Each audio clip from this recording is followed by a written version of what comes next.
How's going guys, welcome to the channel. In this video we are gonna see, what if Naruto was the immortal demigod and got harem in Overlord? Huge shout out to NO169 for this story. If you wants to see awesome fanfiction like this, don't forget to subscribe. Now let's get into the video. 5 years. 5 long years. That's how long it had been since he'd come to this world. And honestly, it had been a pretty uneventful 5 years.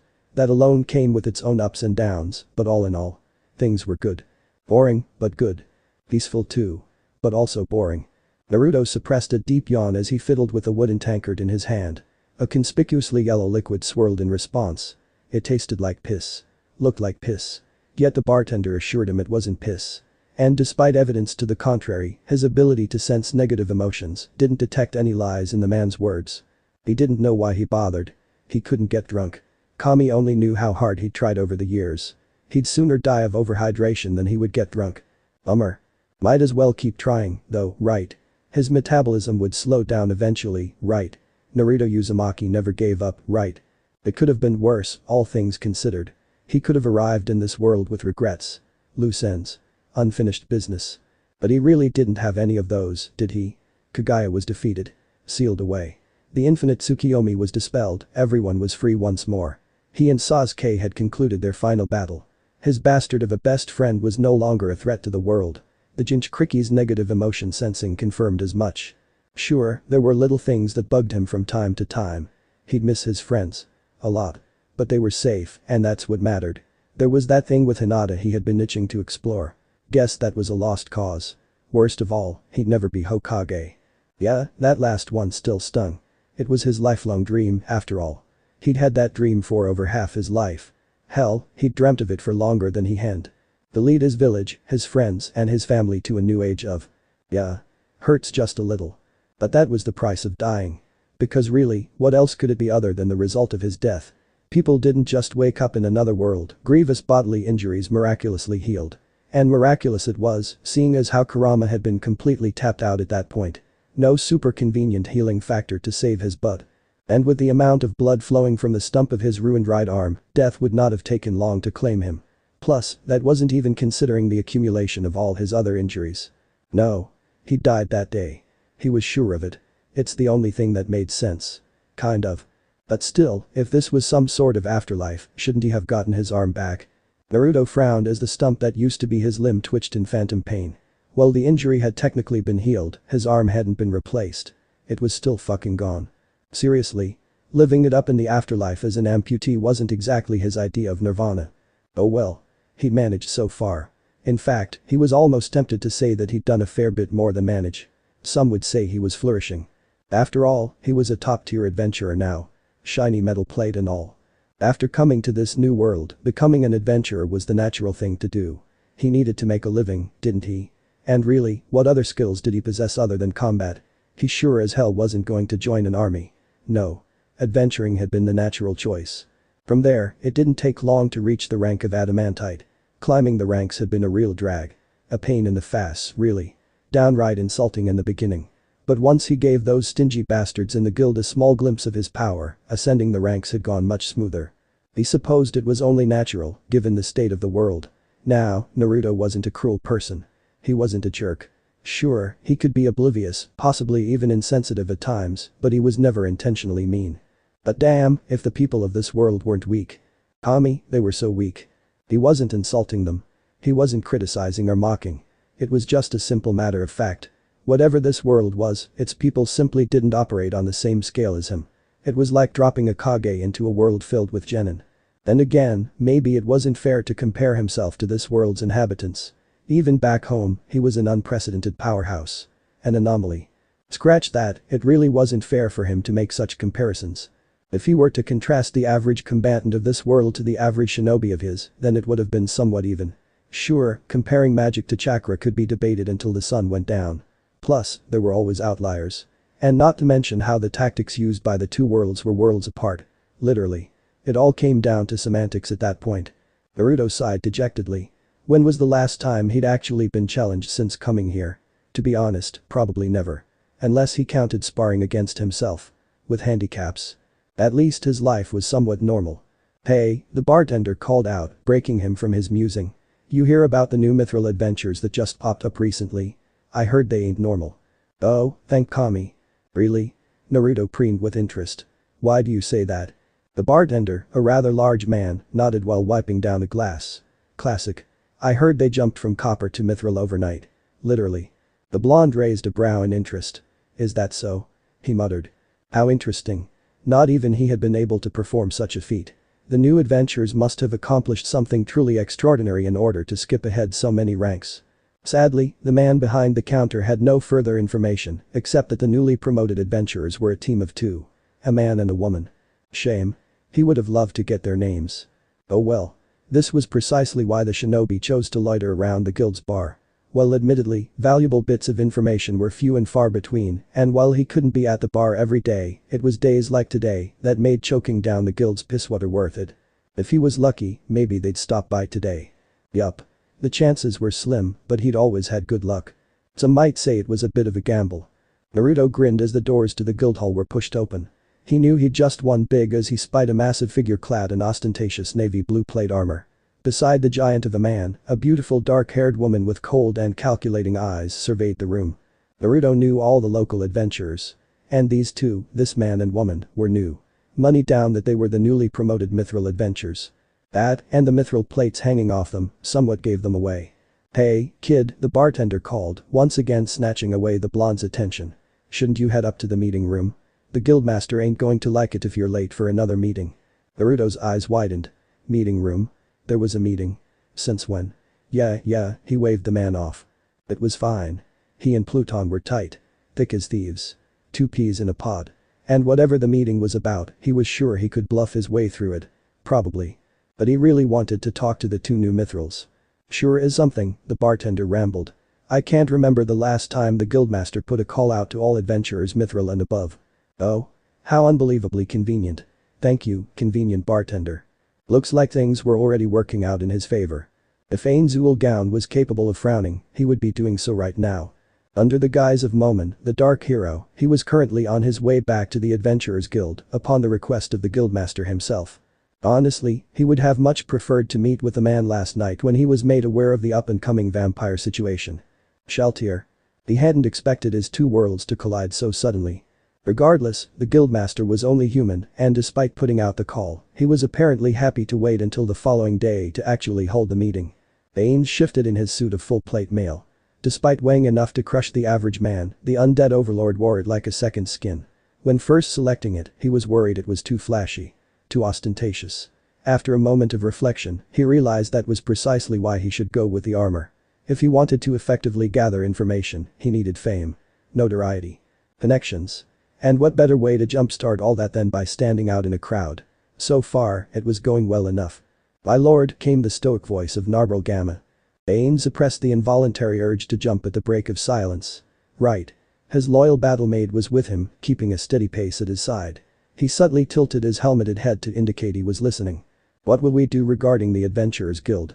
They're likely to send multiple teams after Shaltier. Ains nodded subconsciously. Narble hadn't been obvious about it, but as the master of the Great Tomb of Nazarick, he knew his subordinates intimately. Their personalities. Their unique quirks and subtle tells. As such, he was very much aware of just how upset Narble was regarding Shaltier's betrayal. He resisted the urge to scoff. Betrayal. More was happening here, and they needed to act fast to determine what that was. You're right, of course, the sorcerer agreed. I suppose we'll just have to be insistent on the matter.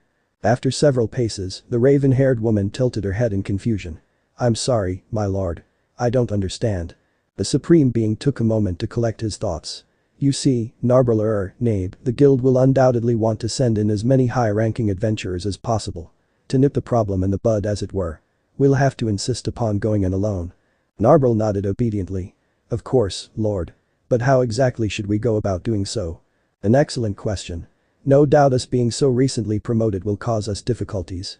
I doubt the other adventurers present will appreciate us trying to take the lead. Narble scowled from beside him. Then those insignificant fools will. Nabe, the armored warrior spoke, raising a gauntleted hand. The woman immediately silenced herself and then dipped her head. I apologize, my lord. No need, Ames responded. I appreciate your zeal, but please take heed of your surroundings. Sure enough, several eyes belonging to various citizens within Earantal were on them. The plea had drawn unwanted attention due to her outburst.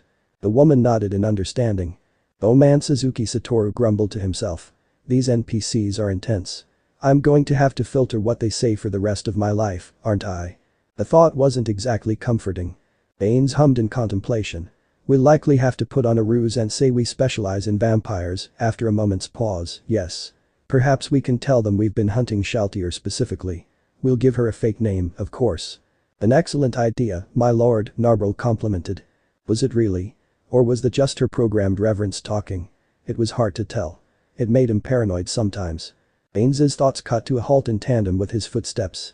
They had arrived. He took a moment to collect himself, took a metaphorical breath, and then pushed the large wooden door open. The heavy oak slid forward with ease as a result of his strength. The two adventurers entered the guild hall without much fanfare. Several sets of eyes immediately began to track the pair, while others still returned to their business. The two's sudden promotion was recent and was apparently still the talk of the guild. Just ignore them. They'll get bored and go back to their business. The two Nazarick natives immediately made a beeline for the stairs in the back, which would lead them to the guildmaster's meeting room. Getting there quickly was paramount. While Lanes himself was rather indifferent to the denizens of the guild, it was no secret to him how much Narble despised them. Get in. Do the meeting. Get out. Simple. As they reached the top of the stairs, the apologetic look on the receptionist's face made it clear that it would not, in fact, be so simple. "Mr. Moman, sir," the rather unremarkable woman spoke. "I'm sorry, but the guildmaster has requested that only the team leaders attend. In order to keep from overpopulating the room."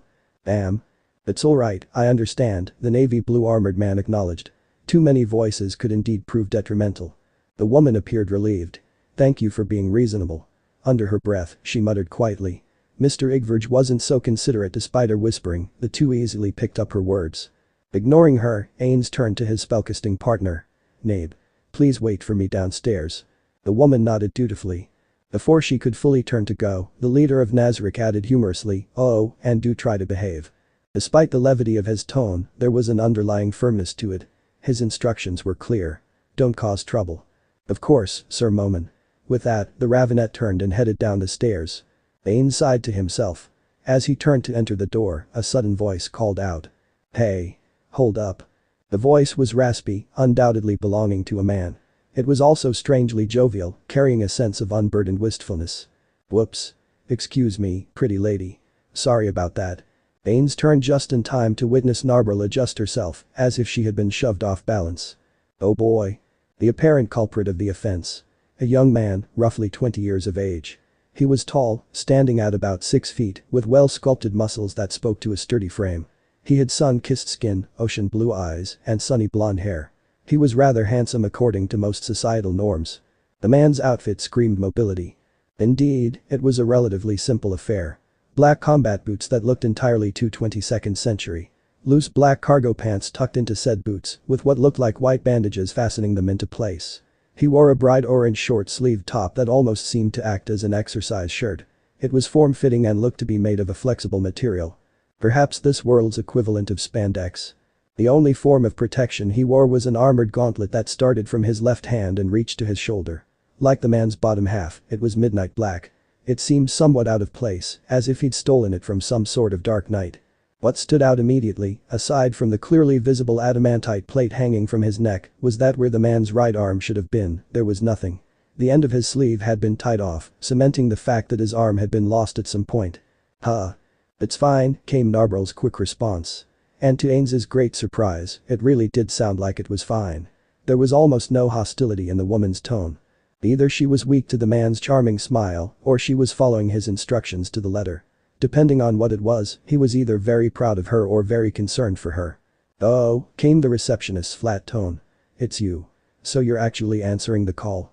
If Ains still had eyes, they'd be blinking in stupefaction. What the heck?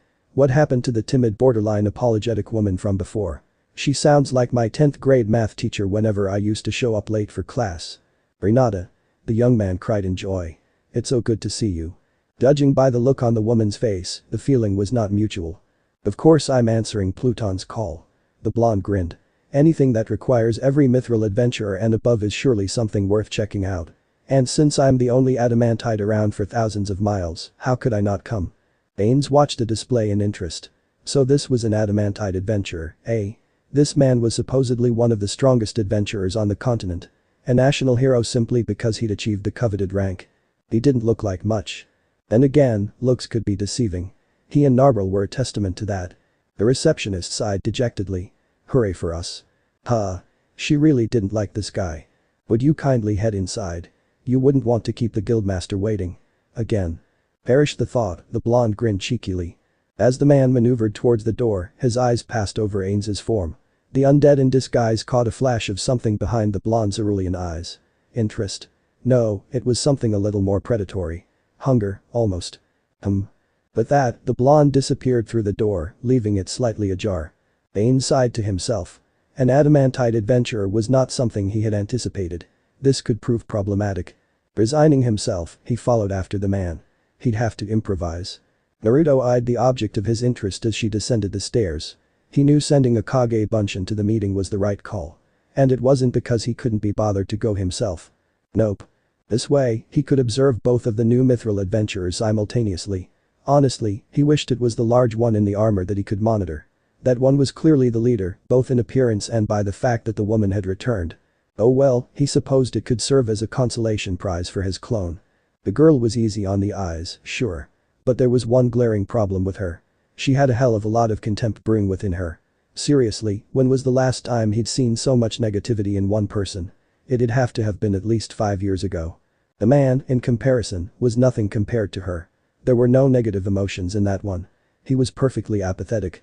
A curiosity in itself.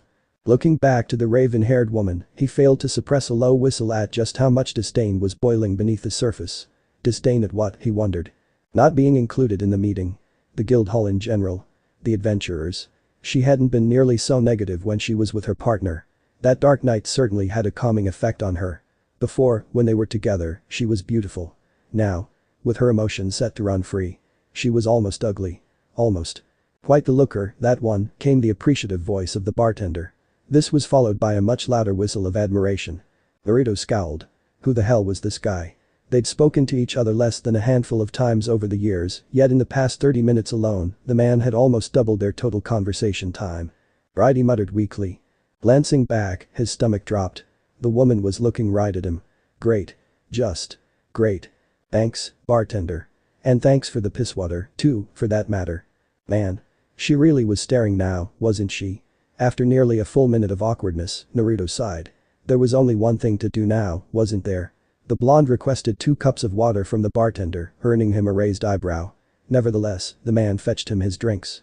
With a deep breath and a quick, "You got this" to himself, Naruto, along with the tankards awkwardly balanced in his remaining arm, made his way over to the woman's table. Naturally, she tracked his approach with razor-sharp eyes. It was probably fair to assume that those eyes had been on him the moment the bartender obnoxiously whistled. Upon final approach, the blonde offered up a disarming smile. The results were negligible. What could only be classified as a certified cool guy moment, the otherworlder awkwardly placed the 2 water tankards onto the table, somehow not spilling a drop. Naruto stood, then cleared his throat. So. You almost walked into me upstairs, the woman stated neutrally. The blonde paused. Did he, now? It seemed his clone had been a bit careless. Sorry about that, pretty lady. The woman twitched at his words. I didn't mean to. You already apologized, the woman cut him off. Oh.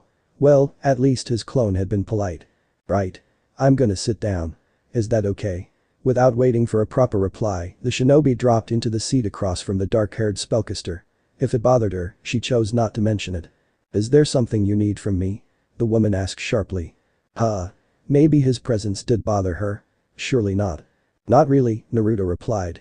I'm just curious about Irantel's newest mithril adventures. Things have been pretty dull around here lately, so you wish to satiate your boredom by speaking to me? Is that it? The blonde grinned. While her words may have been borderline poison, the malice she exuded hadn't changed all that much. Sure, a possible reason for that may be because she was already at her limit, but it was also possible that she wasn't as annoyed as she sounded. Naruto chose to believe the latter. Pretty much. He replied unabashedly, earning him a flat look. They sat silently until the blonde slowly pushed one of the cups of water in her direction. She frowned, then peered into the container. After ascertaining its contents, her brow quirked in confusion. Water? Trust me, he tried to assure her, it's by far the best drink you can get in this place. Seriously, have you tried the crap they try to pass for ale around here? The Chinchkriki grinned at the nearly imperceptible twitch of her lips. Anyone else would have missed it. Maybe written it off as a simple muscle spasm. But Naruto knew better. He had an eye for these kinds of things. Reading people, that was. For example, an easier ed was that the stoic woman was blatantly stealing glances at his adamantite identification plate and had been since he sat down. He was under no delusions that his ranking was the sole reason she tolerated his presence. And it wasn't out of respect or admiration. She clearly had her own motivations. After a moment, she leveled her eyes with his own. I take it you're using some kind of duplication magic. Oh? Did his Kage Bunshin interest her? If so, the woman continued. Why entrust such an important meeting to a simple copy? Blue eyes blinked in response. Who's to say I'm not the copy? The woman raised a well-sculpted eyebrow as if to say, really? Right. Why would he leave a clone to loiter in the guild's common area? The blonde laughed at his oversight. They're not just copies, they're shadow clones. He continued at her inquisitive look. They're more or less completely autonomous copies of myself. They think like me. Speak like me. Fight like me. Plus, I learn everything they do upon their death. You're rather loose-lipped about your abilities, the woman commented. Naruto shrugged. This is one of my most common ones. Almost everyone around the city could tell you about the magic I use. Of course, it wasn't magic. Early on, he tried to explain the concept of chakra, only to be told such an energy source didn't exist. Since that day, he was a magic user in name only. The blonde suppressed a wince. Maybe he sounded arrogant, but as an adamantite adventurer, there came a certain level of notoriety. With that, many people, allies and rivals, had made it a point to learn his moveset. Or at least, from what he revealed of his moveset. Interesting, the black-haired woman commented monotonously. Was it? Was it really? But, the shinobi chirped. I suppose you don't know that, seeing as how you and your master are new to the area. My master? The Ravenet questioned with a raised brow. She seemed surprised. Strange. Yeah, the blonde replied. Big guy in the suit of armor. Where once there was surprise, now there was annoyance. I know who you're talking about. But I'm curious why you think he's my master. Naruto shrugged noncommittally. It's pretty obvious. You follow him like a servant would their master, why did she look pleased? He's the one in the meeting. Plus, he kind of gives off superior officer vibes, don't you think? The shinobi raised a brow at what must have been a subconscious nod on the woman's part. Also, you called him my lord a few times. He grinned at the blatant surprise on her face. I've got pretty sharp senses, he explained while tapping his ear. The woman nodded but remained silent. She really wasn't much of a talker, was she? Right. Anyway, I'm Naruto Uzumaki. The only adamantite adventurer who's decided to call Irantal home. It's nice to meet you. It took every fiber of his being not to stick his hand out for a handshake. The woman most certainly wasn't the type. After several long seconds and what looked like deep contemplation on the woman's end, she settled for a slight nod. Now, it was her turn to introduce herself. Naruto sighed. Hopefully, his clone was having more luck. Sir Momon. Excuse me, Sir Momon. Ains's focus returned to reality as his proverbial eyes landed upon Pluton Ainzik, the guildmaster of Irantal's Adventurers Guild. The man appeared bewildered and more than a little concerned. My apologies, the newest mithril rank adventurer sighed. I found myself lost in thought. How could he not, given the potential bombshell that had just dropped? And he wasn't talking about Shaltir. A derisive scoff sounded from across the table. Big Verge? Ains barely knew the man, and he already despised him. He was arrogant, without any substance to back it up. A walking embodiment of why his floor guardians hated the species so. You sure this guy's mithril worthy? Zoning off during a meeting like this seems pretty amateur to me, came the man's equally derisive jeer. The comment earned him frowns from all others present. Before Ains could attempt to appease the man, despite how painful it would be to do so, another voice spoke up. Would you shut the hell up, you asshole? Barked a young man with blonde hair. Ah. Speaking of the proverbial bombshell. The undead had seen the young man outside the meeting room. At the time, he'd been worried Narbril might tear his head off. Shortly after, he deduced that the young man was someone with no small amount of renown, given his status as an adamantite adventurer. Given the receptionist's unique reaction to his presence, he even suspected the mysterious blonde might be somewhat of a maverick among his peers. But right now, none of that mattered. What mattered was the man's name. Naruto Uzumaki. That was, without a doubt, a Japanese name. For the most part, names didn't have much meaning behind them.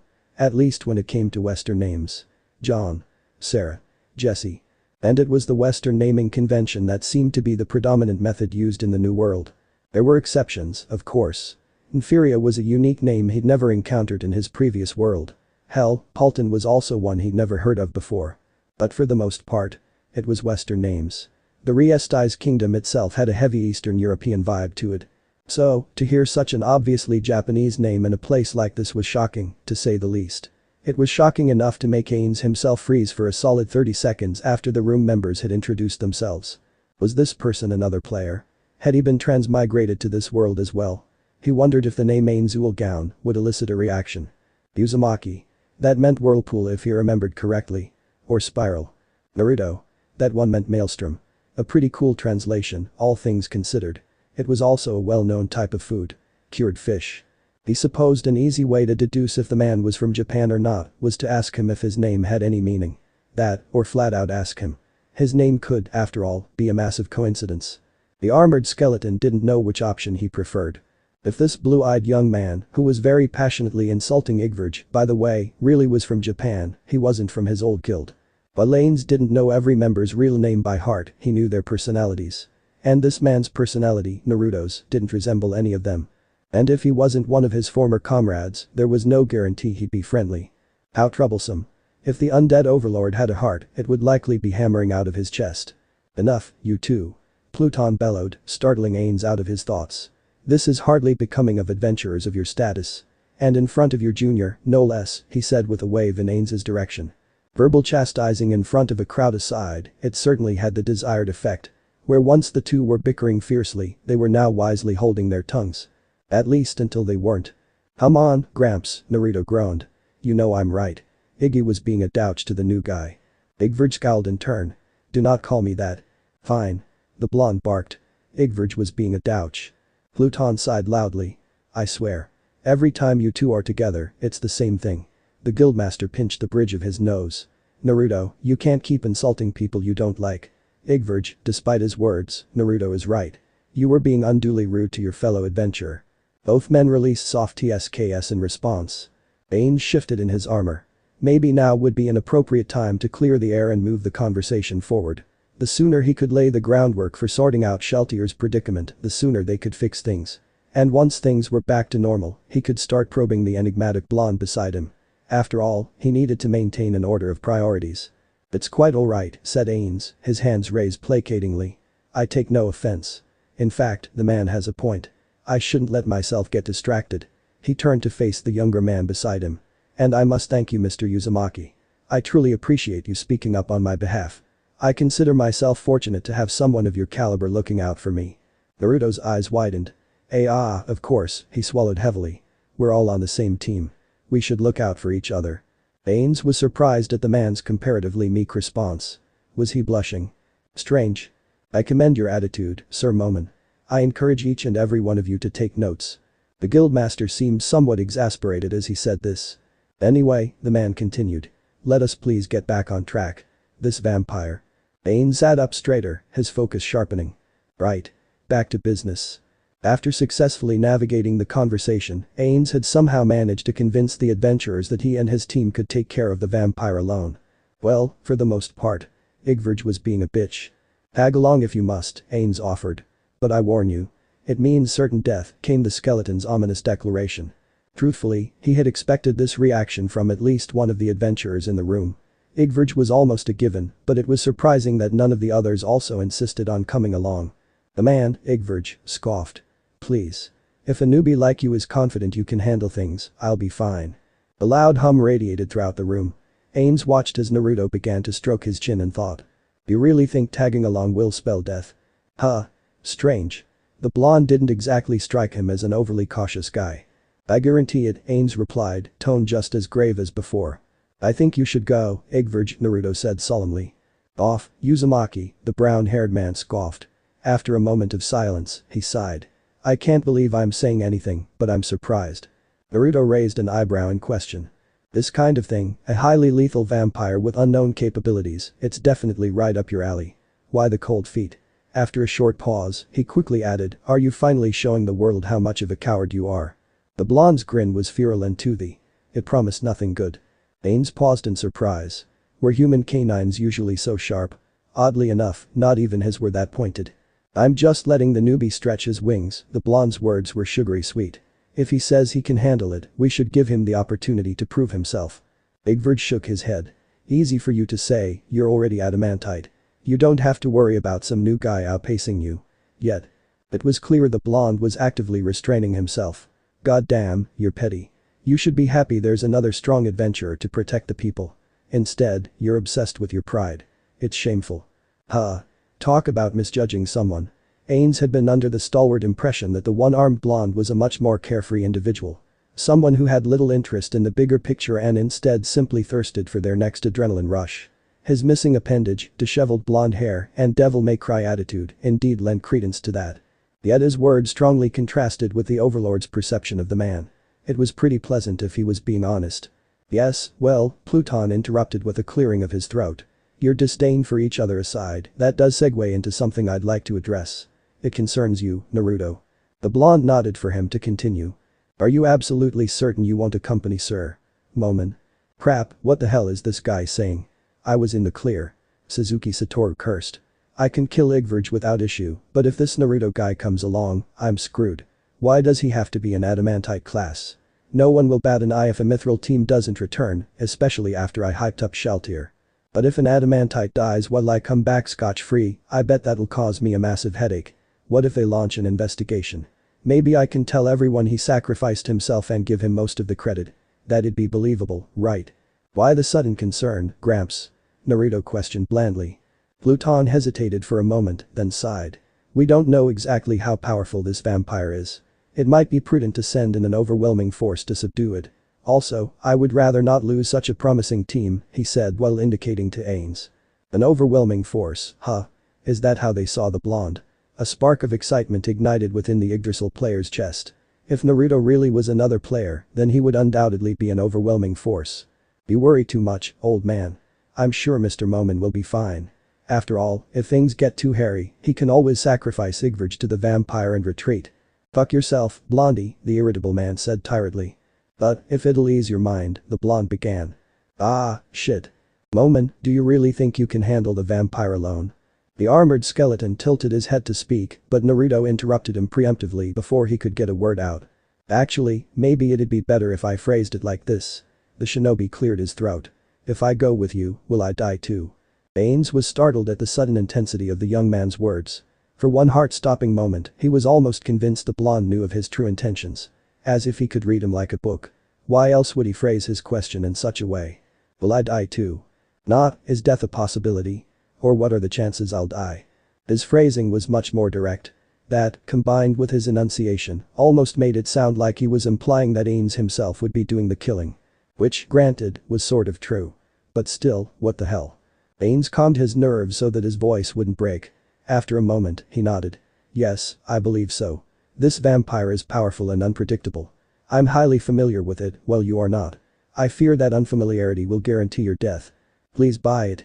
The blonde stared at him a moment longer than necessary, enough to spark a pit of anxiety in his gut. Eventually, Naruto nodded, then smiled.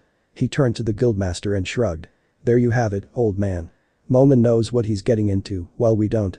It'd be stupid to send in more people since we'd just get in the way. At worst, we might turn into portable batteries for the vampire, making the fight harder than necessary. Yes. Maybe this guy's not so bad. Ains resisted the urge to expand on the topic. He needed to remain calm and collected lest he arouse anyone's suspicions. Unfucking believable, Igvard sighed. You're a disgrace. The man glanced at the others present in the room. You all are. Whatever you say, you bastard, Naruto scoffed. Just try to make yourself useful. It's the least you can do if you insist on going out there. The arrogant adventurer answered with a low growl, but thankfully chose not to push the topic further. Pluton sighed. Very well, it's decided. Sir Momon and his team, joined by Igvard and his own, will head out immediately to subjugate the vampire. Ains sighed internally. Okay. He could work with this. As everyone began to shuffle out of the room, the ruler of Nazarick spied the enigmatic blonde from the corner of his eye. Naruto appeared focused on something. Given the lack of apparent external stimuli, he was clearly lost in his thoughts. Looking at the man now, his demeanor stood in stark contrast from earlier or even before the meeting. Where there was once a carefree grin, there was now a set of tight lips. Where his eyes were carefree and light, they were now narrowed and dark. Something was going on in that head of his. Given his potential origins, the undead overlord was uncomfortable, to say the least. Apparently, he'd been staring for too long. The blonde's eyes came into focus and flicked in his direction. Immediately, the adamantite adventurer's shoulders slackened and his easygoing smile returned in full. He produced a soft noise from the back of his throat. "Looks like you caught me daydreaming." The man's grin was easy. Calm. Almost bright. If Ains didn't know any better, he'd be inclined to believe the blonde had no ulterior motives. Ains knew better. Whatever was going on behind those ocean blue eyes was a mystery. And he had absolutely no idea whether or not he should be worried. That in itself was worrying. "Mr. Uzumaki, I was wondering." "Please, just call me Naruto. I insist." Ains nodded. "Very well. Naruto, I was wondering, that is to say, I'm curious about." As the armored man's words faltered, he paused, earning him an inquisitive head tilt from the shinobi. "I apologize, now's not the time to ask such things, it can wait." Instead of pushing the topic, as he had somewhat expected, the human simply shrugged, accepting his words for what they were. "If you say so," came his easy reply. "Well, good luck on your hunt today. Don't feel obligated to look out for Igverge. Just do your thing." "I'll do as you say," the Overlord nodded in acceptance. Damn, this guy really didn't like Igverge. "Right," Naruto sighed. "I'll see you around. Later." Before Ains could say anything further, the blonde disappeared in a puff of smoke. "Huh. Interesting." Naruto paused in the middle of his sentence as a flood of information hit him. Looks like the meeting was over. A gentle clearing of the throat caught his attention. "Ah, sorry about that, Nabe. I just got hit with a bunch of memories. The meeting's over, so your master should be down soon." The stoic woman nodded. After a moment, she surprised him by asking a question. "Is that common? To lose focus when a clone dispels?" Naruto hummed. "Not always. It depends on how important the information gathered is. Or how much there is. It usually doesn't bother me if I'm in a high-pressure situation like a fight or an argument. I can always sort through the memories later." The woman nodded wordlessly. Naruto sighed, then quickly began to do just that. The human brain was an enormously complex system poorly understood in this world and the elemental nations. Because of that, sifting through his clone's memories didn't take nearly as long as it took to make them. It was like time flowed differently in his mind. He suppressed a grin as he began to review everything. Igverge, a douche. Unbelievable. Momon having a hidden agenda and having a lot more to him than meets the eye. It couldn't be so. Naruto was happy his suspicions regarding the man were correct. Nabe's bottomless pit of negative emotions for everything around her and Momon's overly suspicious nature certainly painted a picture. The picture may have been abstract with no clearly defined details, but it painted a picture nonetheless. Sure enough, a few moments later, the team leaders who were present at the meeting began to descend to the first floor. Each of them shot looks of confusion to the blonde as if to ask, how did he beat them down the stairs? Naruto ignored them and instead focused on the last member to show himself. While he'd stayed behind for a few moments to speak with his clone, Momon was no further behind the group than if he'd left with them. The man's full helmet made it impossible to tell if he was surprised to see him at the table with Nabe, but Naruto had to assume he was at least a little confused. "Hey, big guy, fancy seeing you here," the blonde grinned good-naturedly. He felt Nabe's disapproval rise just a little. She was really quite protective of her superior, wasn't she? "Naruto," the armored man greeted him in confusion. "We could have simply walked down together." He seemed to be at a loss for words. Understandable. "That wasn't the real me in the meeting room," the blonde smiled. "I'm afraid I don't understand." Naruto laughed lightly. "Long story short, that was a clone I made. But," he gestured to his head, "I've got all the memories it created up here. So, in a way, it's like I was at the meeting. I just didn't have to experience all the boring stuff firsthand." "I see," the larger man muttered. "Does that mean you've been here all this time?" The shinobi nodded happily. "Yup. I've been hanging out with my girl Nabe here. How the hell do you ever get a word in with someone so damn chatty?" He didn't need to be able to sense negative emotions to know the dark-haired beauty was pissed at his words. To Momon's credit, he simply released a bellowing laugh. "Yes, I'm sure that was the case." Naruto smiled. The laugh sounded genuine, one that came from the man's belly. "I'm glad to see you and Nabe got along while I was away. Or, at the very least, she didn't lose her temper on you. What she lacks in people skills, she more than makes up for in being a truly reliable partner." Blue eyes creased in a smile. There was genuine affection in the swordsman's words. It was heartwarming in a way. Add the fact that the stoic woman was sporting the barest hint of a blush, making the scene all the cuter. In addition to Naruto's rising interest in the pair, he was starting to get the barest grasp of their relationship. Though just under the surface, it appeared to be master-servant in nature, there was also genuine affection between the two of them. At least, it seemed that way. "Now then, I'd say it's about time for us to head out," said the newly minted adventurer. We have a rather daunting task ahead of us and I'd like to catch Nabe up regarding the details. Naruto nodded in response. Of course, of course. Don't let me stop you. With that, Nabe quickly stood up and took her place beside her master. After we're finished with our business, I'd like to sit down and talk, if you wouldn't mind. Naruto tilted his head, curious as to the man's intentions. Whatever they were, he didn't sense any ill will towards him. That was good. Sure, the Jinchuriki agreed. I'm always happy to help out the guild's next up-and-coming Orichalcum class adventure, he said with a smile. Momen raised his gauntleted hands. I appreciate the confidence you place in me. After lowering them, he turned towards the exit. I'll be seeing you. Naruto raised his single hand in goodbye.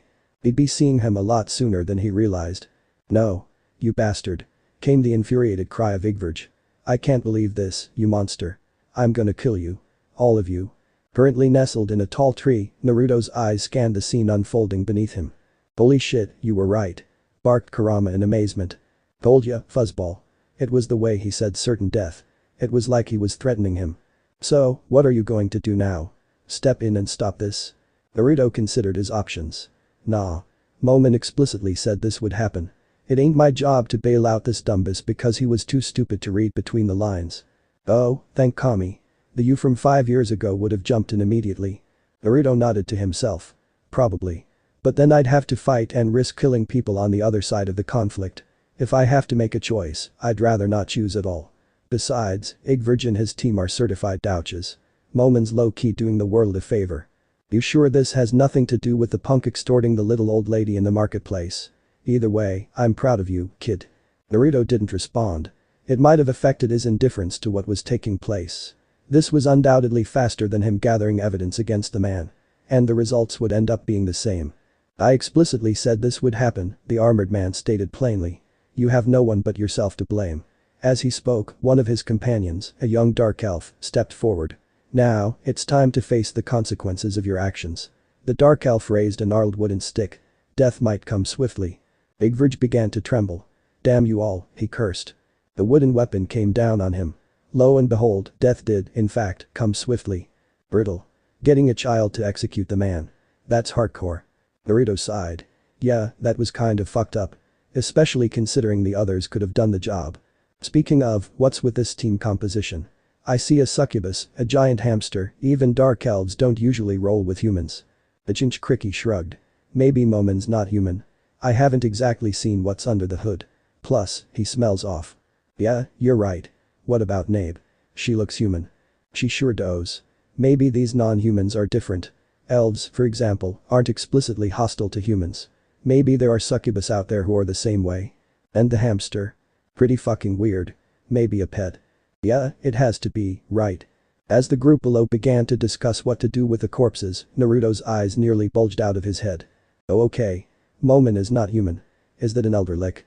With a burst of magic, the man in question had switched from his dark suit of plate armor to an equally gaudy set of spellcaster robes. Oh damn. Forget elder lick, that's a fucking overlord. Naruto blinked. He'd never fought an overlord before. Elder licks, sure, plenty. By this world's standards, they were terrifyingly powerful. But for him, they'd barely registered as an annoyance. An overlord could prove interesting. Kurama scoffed in his mindscape. Don't get your hopes up. Even if an overlord is 100 times more powerful than an elder lick, it'll mean nothing to someone like you. The blonde sighed. His partner was completely right. What a drag. So what's the plan, kid? Are we fighting these guys? Nah. If I wanted to fight him, I would have done it before they killed Igverge. Probably. No, we're doing something way more fun. We're watching them. The fox grunted loudly. What, seriously? That's lame. How's that any fun? Naruto scoffed. Use your head, idiot. If I fight them now, I'll crush them, and that'll be it. But think about it. Why the hell is an overlord infiltrating the Adventurers Guild? Throughout this world's history, when have the undead ever plotted something like this? There was a pause. Well, never. The answer is never. According to this world's written records, there's never been a recorded case of monsters attempting to infiltrate, or hell, integrate themselves into society. It's unheard of. Sheesh. You spend a few months sending your clones to read through every library within 1,000 miles, and suddenly, you think you know everything. What's the saying? 10,000 hours, and you're an expert. By that definition, I'm literally a master when it comes to this world. If only you had the same initiative back home. Shut it, you damn fox. The point is what's happening here is unprecedented. And I want to know more about what's going on. The bitch sighed. I suppose it is the most interesting thing that's happened to us in years. Sure, why not? Glad I have your permission, the blonde quipped sarcastically. Now, we best start paying attention. Looks like they're moving on. Glancing down, the group indeed seemed to have chosen their next course of action. Momon and the succubus were heading deeper into the forest while the rest were loitering around the corpses. Naruto grinned. He knew who he was following. With a silent step, he began to follow the Overlord discreetly from the treetops. It had been a while since he exercised the stealth aspect of his shinobi training. Since coming here, he'd never really needed to. Adventurers operated on a completely different set of principles. Damn, it felt good to be sneaky. After following the non-human duo for an indeterminate amount of time, they finally stopped in a clearing. Good thing, too. A clearing meant no more trees to hide in. If they had kept going, he would have had to circle all the way around. In the center of the field was what was undoubtedly their vampire target. She was small. Petite was generous. This creature of the night was downright childlike. But based on what he could see from such a distance, she was also rather adorable, in a little kid sort of way. Fair skin, long silvery hair, small proportions, and the outfit of high nobility. She looked like a perfect little doll. Naruto strained both eyes and ears as the two non-humans approached the vampire, stopping roughly 24 paces away. Shaltier, the Overlord called. Was that a name? Subsequently, the succubus stepped forward. Shaltier, answer your master, you disrespectful little wen. Be quiet. Momon shouted, hand raised to ward off his underling. Yup, guess that was the vampire's name. Also, what was that about Momon being her master? The plot thickens. Indeed, it does. Naruto continued to watch. The duo's volume had decreased to normal levels, so listening to their conversation was much more difficult. Shame. As it was now, the shinobi could only pick up bits and pieces of what was being said. He was curious, but he didn't dare get any closer. What quickly became apparent, however, was that the Overlord intended to cast some sort of spell, indicated by his raised hand. On his bony fingers, ornate golden rings undoubtedly magical in nature twinkled in arcane power. Here we go. Let's see what kind of magic an Overlord has at its disposal. An enormous magic seal expanded from beneath the undead, as if to appease the mighty chakra beast. Naruto's eyes widened. Holy shit. Look at that. And look at that, he did. Naruto couldn't believe what he was seeing. Sensing magic was a bit of a tricky thing if one didn't know what to look for. It wasn't like chakra. Not really. If chakra was the manifestation of physical and spiritual energy, then magic was purely spiritual. But Naruto had learned to sense magic almost as well as he could sense chakra. And what he sensed was a magic more powerful than anything he'd seen in this new world. It was exciting. Exciting doesn't cut it. This is awesome. I'd almost given up hope that we'd ever find a challenge in this world. Naruto grinned at his partner's words. How do you think this level of magic measures up? Kurama hummed. By this world's standards. This undead is basically a god. Magic tiers work on an exponential principle. Think of how quickly bacteria grows or how quickly radioactive materials decay. Buddy, I have no fucking clue what you're talking about. The Kyuubi sighed. You know how I'm several times stronger than Jiki. The blonde nodded hesitantly. That's exponential growth. The level of power does not increase linearly. It's the same with tier magic here. A third tier spell isn't just 3 times more powerful than a first tier spell. It could be 5 times or even 10 times more powerful. I don't know the formula, but you get the idea, right? Shit, I think so. So you're implying that this guy just cast something higher than a 6th tier spell, huh? The 6th tier was widely considered to be the maximum level of magic that a being of this world could cast. Something much, much higher than 6th tier. If I had to guess. Maybe 9th or 10th. If such levels exist. If they do, they've never been seen in this world before. Damn. What about us? How does this magic measure up to us? Naruto could practically feel his friend's grin. I did say this magic would be on par with a god. Naruto matched his partner's grin. When have we ever let gods get in our way? The fox laughed deeply. Exactly. This power is strong, certainly. And we should always watch for exotic techniques we've never seen before. We wouldn't want to lose a fight simply because we were caught off guard. That being said, in terms of pure power, our 9 tails chakra mode should be enough to overcome it. Anything less, and I can't say for certain. Naruto had to restrain himself from letting out a low whistle. Anything that required him to use his 9 tails chakra mode was powerful. Unnaturally so. For a moment, he felt a pang of unease. If this kind of power existed here, who's to say a higher level didn't? At least he still had his 6 paths age mode. Despite this, he suddenly felt a sudden urge to restart his training. Glancing back at the individuals in the grassy field, the blonde was again blown away. Did that super high tier spell just fail? I think it did. Huh. Why did it fail? Was it a user error? Or something more? Looks like their little misfire spooked him. Sure enough, the Overlord quickly grabbed his succubus subordinate and teleported away. Huh. That was anticlimactic. So what now? Should we wait for them to come back? The vampire's still just standing there. The blonde sat in silence for several minutes, deliberating his next move. He supposed he could just leave. After a fraction of a second, he tossed away the idea. He could wait until Momin returned. Surely he'd be back, right? But there was no telling how long that would take. He could check out the vampire up close. Although, he probably shouldn't try fighting it, considering it seemed to be an underling of the Overlord. At least, that's what it seemed like based on what little he'd overheard. The blonde shrugged his shoulders. Maybe he'd combine the latter two options. If Momin wasn't back in the next 30 minutes, he'd head down there. Really? That's the plan? What's wrong with it? It's indecisive. Just go with one or the other. If you wait and then check out the vampire, you only invite the Overlord to catch you in the act. Naruto smiled. Oh, no. That would indeed be unfortunate. The fox eyed tiredly. You humans and your sarcasm. So that's your plan. Get caught in the act by the vampire's master. The Chinchkriki hummed. Not explicitly. Waiting a bit gives him time to come back and do his thing, but I'm not waiting around forever. And I ain't leaving. If he comes back while I'm down there, it'll be pretty interesting, don't you think? I mean, I guess. But why not just confront him earlier? Naruto shrugged. Hadn't made up my mind until now. Okay, fair enough. But you realize the guy probably retreated to get back up, right? Or to get whatever he needs to confront the vampire. Oh, I'm counting on it. You've gotten crazier over the years. Are you looking to fight the Overlord or not? I'm still unclear. I'd like to fight him if possible, but I'm still unsure how to do so without pissing him off. I don't want to kill him. He's way too interesting to just destroy. I want to know more about what's going on. What he's scheming, his motivations, why he's so different from the other undead around here, and why he's so much more powerful. Kurama scoffed. Curious little monkey. Sooner or later, you'll find yourself in a pit of trouble, and you'll be lucky if you can find the time for regret. Naruto waved him off. Promises, promises. Now relax. After a short pause, he sighed. And how much longer do I have to wait? Lord Ains. A panicked voice came from within the undead Overlord's head, causing him to pause mid-step. What is it, Aura? I'm very busy right now, he replied irritably. That was an understatement. The ruler of Nazarick was a bit more than just busy. He was about to go to war with his most powerful floor guardian. So, to have Aura reach out to him via the message spell when she knew what was on his plate was a bit bothersome. I'm sorry, my lord. But it's Shaltir. You asked me to keep an eye on her from a distance. Well, someone's approaching her right now. If Ains had blood, it'd be running cold. Return to Nazarick and come to my office immediately. Is that understood? The skeleton commanded hurriedly. Yes, my lord, came her obedient reply. Shit. This wasn't good.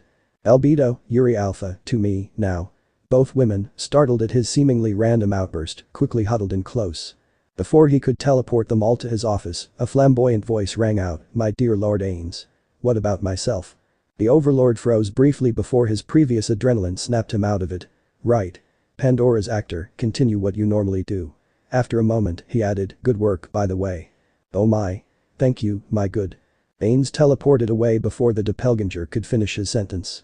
After gathering his bearings, he turned to the corner of his office, where his on-duty homunculus maid stood ready. Lumiere, fetch the mirror of remote viewing. Do so quickly. The maid, Lumiere, took the order in stride and promptly left the room without sacrificing any of her composure or poise. Albedo, with the exception of Victim and Gargantua, summoned the floor guardians immediately. The succubus bowed.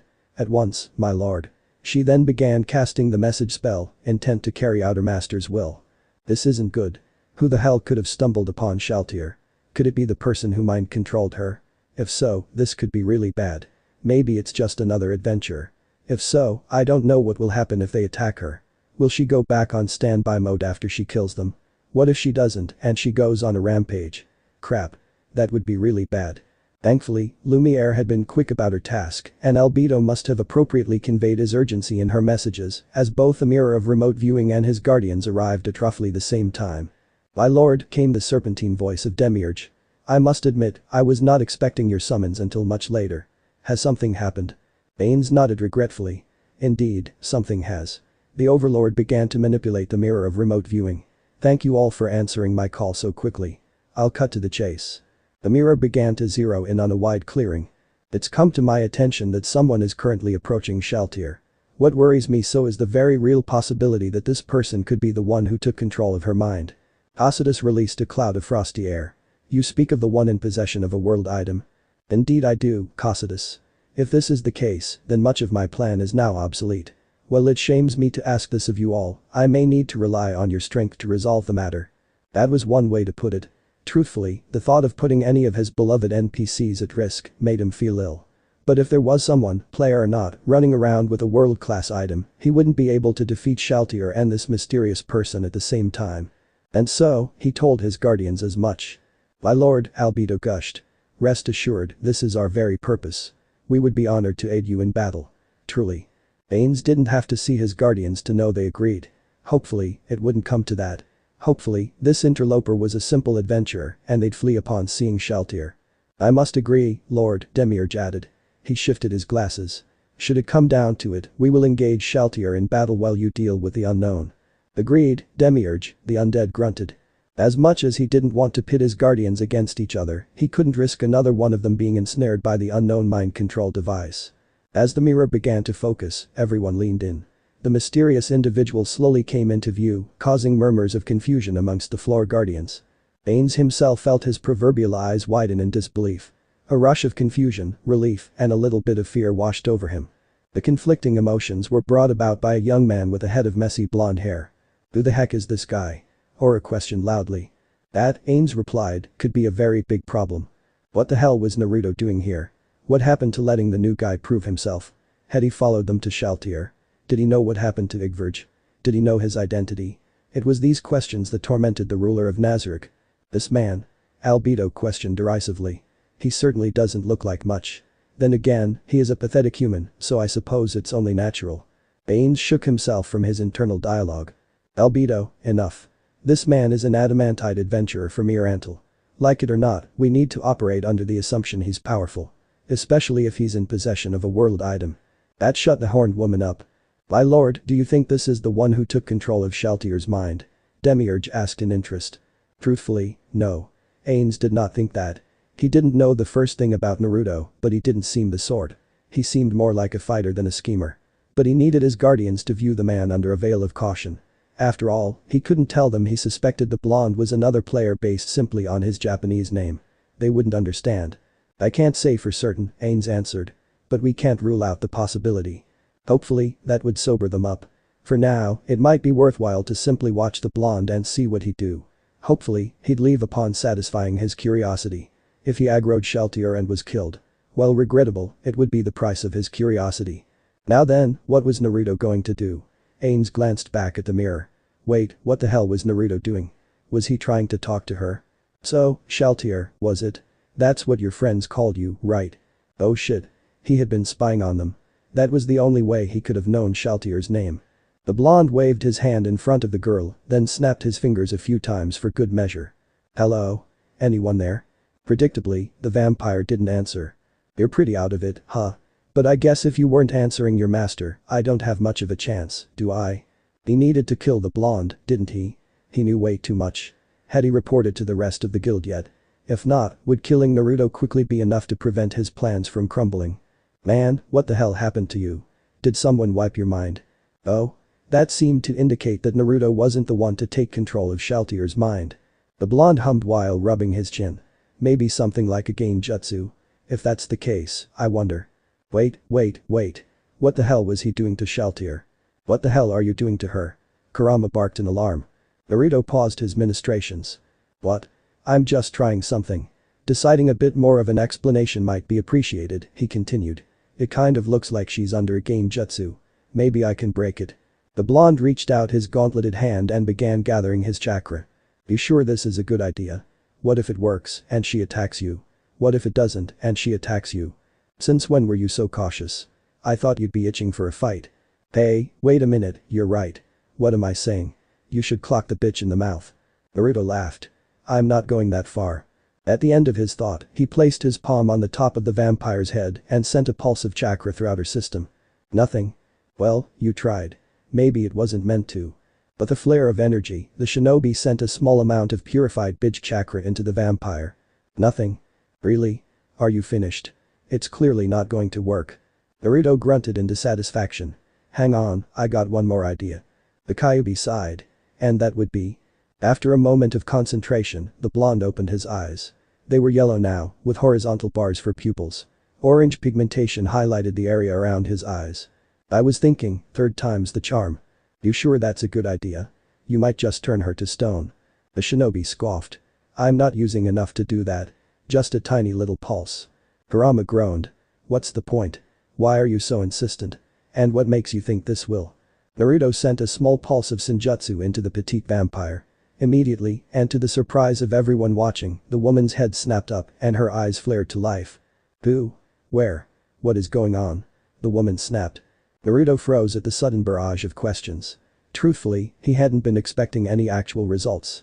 Crimson red eyes blazed with confusion and unfettered power. As if only now noticing his presence, her eyes narrowed as they settled upon Naruto's wide blue orbs. Upon realizing his hand was still settled upon her head, she blushed a bright red, made infinitely worse by her ghostly complexion. You. She barked. How dare you lay a hand upon me, you filthy cretin. As his brain finally restarted, Naruto quickly lowered his hand. Try as he might, he simply couldn't formulate the words he had planned for this scenario. Not that he really had much to say. He hadn't expected this to work, so his plan, if it did work, was pretty half-assed. And who the hell are you supposed to be? Without allowing him to speak, she scoffed in disgust. Lousy human. You're too close. Naruto's eyes widened as the vampire beeped her arm back. Sorry, I don't have time for you. I need to find my master. The young woman rocketed her fist forward, intent on slapping him away. Instinctively, Naruto raised his only hand, catching the deceptively strong attack.